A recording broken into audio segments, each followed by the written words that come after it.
దేవుడు నిత్య జీవాన్ని మనుషులందరికీ కూడా ఉచితంగా ఇవ్వడానికి ఆయన ప్రేమతో పిలుస్తున్నాడు. దేవుడు లోకాన్ని ఎంతగానో ప్రేమించాడు. తన అద్వితీయ కుమారుని విశ్వాసం ఉంచిన వానికి ఏం కలుగుతుందని? నిత్య జీవాన్ని ఇస్తాడు ఆయన. It is free. Eternal life is free for any person who believes in Jesus Christ. Nothing he should do. He needs not do anything. He just need to believe in Jesus Christ, and he will receive that eternal life the next moment. వెంటనే అతను నిత్య జీవాన్ని పొందుకుంటాడు. యేసు క్రీస్తు నమ్మితే చాలు ఒకడు నిత్య జీవాన్ని పొందుకుంటాడు.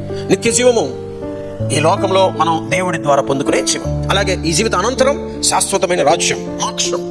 ఈరోజు చాలా మంది మనుషులు మన దేశంలో, ఇతర దేశాల్లో, ప్రపంచం అంతటా కూడా ఆ మోక్షం అనేది ఒకటి ఉంది, పరలోకం అనేది ఒకటి ఉంది, శాశ్వతమైన రాజ్యం అనేది ఒకటి ఉంది, ఆ దేవుని యొక్క ఆ ప్రాంతం అనేది ఒకటి ఉంది, అక్కడికి వెళ్ళాలి అనే ఆలోచన, ఆశ అందరిలో ఉంది. అది పొందుకోవడానికి వాళ్ళు ఎన్నో రకాలుగా ప్రయత్నాలు చేస్తూ ఉన్నారు. మన దేశంలో అయితే ఎన్నో రకాలుగా తపస్సులు చేస్తున్నారు, ఎన్నో రకాలుగా పాపాలు పోగొట్టుకొని పుణ్యాలు మూటగట్టుకొని ఆ మోక్షానికి ప్రవేశించాలని తీర్థయాత్రలు తిరుగుతున్నారు. ముసలితనం రాగానే, వృద్ధాప్యం రాగానే చాలా మంది చేసే పని ఏంటంటే తీర్థయాత్రలు తిరుగుతారు. అనేక ప్రాంతాలకు తిరిగి వాళ్ళ పాపాలన్నీ పోగొట్టుకుంటే ఒకరోజు మరణించిన తర్వాత శాశ్వతమైన మోక్షానికి వెళతామని వారి యొక్క నమ్మకం. కానీ నా ప్రియ సోదరుడా, సోదరి, నువ్వు ఏ తీర్థయాత్రలకు వెళ్ళక్కర్లేదు, నువ్వు ఏ తపస్సును చేయక్కర్లేదు, నువ్వు ఏమి నియంత్రణ నీవు వ్యక్తిగతంగా నువ్వేం చేయక్కర్లా. నీకు ఆ మోక్షాన్ని ఇవ్వడానికి కోసమే ప్రభు పరలోకం నుంచి లోకానికి దిగి వచ్చి నీ పాపాలను తొలగించడానికి కోసమే ఆయన తన పరిశుద్ధ రక్తం అంతటిని చిందించాడు, నేను రక్షించాడు, ఆ శాశ్వత భాగ్యాన్ని నీకు అనుగ్రహించాడు. దేవుని స్తోత్రం.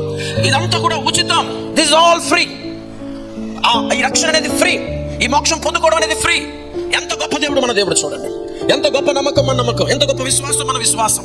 జస్ట్ బై బిలీవింగ్, యేసుక్రీస్తునందు విశ్వాసం ఉంచడం ద్వారా మనం ఆ మోక్షాన్ని పొందుకోగలుగుతాం. హల్లెలూయా. చాలా మందికి తెలియదు, మనందరికీ తెలుసు, కానీ చాలా మంది అన్యులకు ఈ విషయం తెలియదు.